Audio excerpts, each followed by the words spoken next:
बेबख्शाए बरहाल माँ करीमा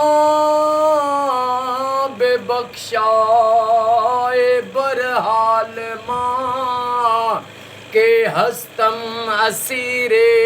कमंदे हवा निदारे मगैरस तो फरियाद रस तू आसियारा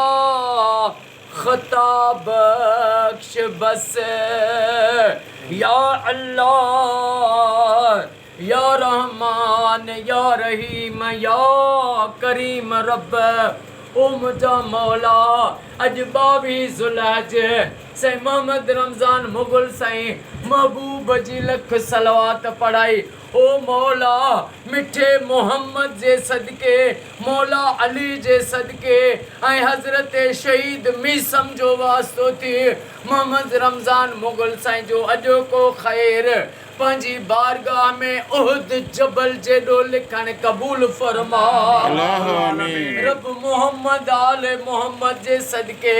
मोहम्मद रमज़ान मुग़ल साईं खे सेहत ॾे साईं जी या शुगर वारी तकलीफ़ ख़त्म थी वञे मोहम्मद रमज़ान साईं खे सेहत ऐं वॾी हयाती अता फरमा साईं जे रोज़गारनि में रिज़्क़ में इज़त में बरकतूं गंज गंज अता फरमा मोहम्मद रमज़ान साईं खे साईं जे पुटनि खे बचड़नि खे अमड़नि न्याणियुनि खे सेहत ऐं वॾी हयाती अता फरमा मुंहिंजा रब अॼु जेके बि न दुआ में वेठा आहियूं अॼु असां सभिनी जो बेड़ो तार जी अल वधायो भंड साईं खे साईं जे बचड़नि खे सेहत ऐं वॾी हयाती अता फरमा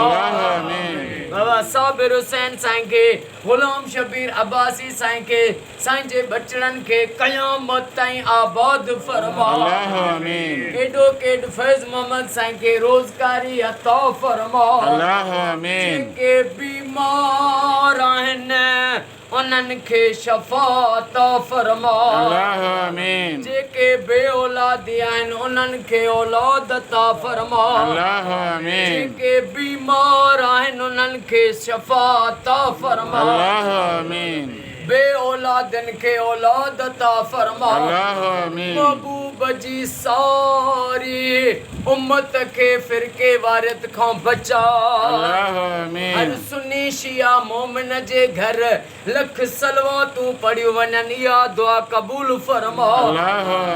इन्नल्लाह व मलाइकतहू युसल्लूना अलल नबी या अय्युहल्लज़ीना आमनू सल्लु अलैहि व सल्लिमू तस्लीमा